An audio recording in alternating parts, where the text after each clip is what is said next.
ایک خبیث، وہ بدبخت، وہ لعین آدمی، وہ کہتا ہے پاکستان کی معیشت کی ترقی کے راستے میں رکاوٹ مدارس، وہ تیرا بیڑا غرق ہو۔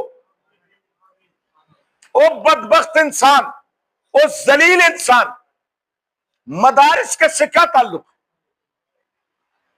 کچھ سمجھ آ رہی ہے؟ شبر زیدی کہہ رہا ہے، شبر زیدی، یہ چند دن پہلے شبر زیدی اس کا انٹرویو ہے، وہ یہود کا ایجنٹ، اندر باہر سے کالا، وہ کہتا ہے کہ پاکستان کی معیشت کی ترقی کے راستے میں رکاوٹ کیا ہے؟ اگر مدارس نہ ہوتے تو کیا ہو جاتی؟ پاکستان کی معیشت کیا کر لیتی؟ یہ کوئی بات ہے؟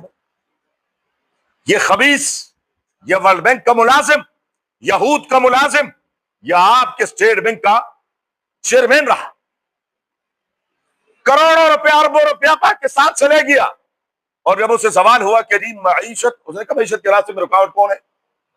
یہ مدارس ہے، پاکستان سے مدارس ختم کر دو تو بس کیا ہو جائے گا؟ ترقی شروع ہو جائے گی، یعنی بے دینی کیا ہو جائے گی؟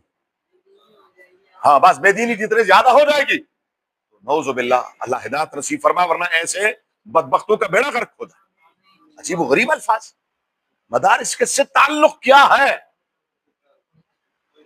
اللہ تعالیٰ ہدایت سمجھ سکتا ہے۔ بہرحال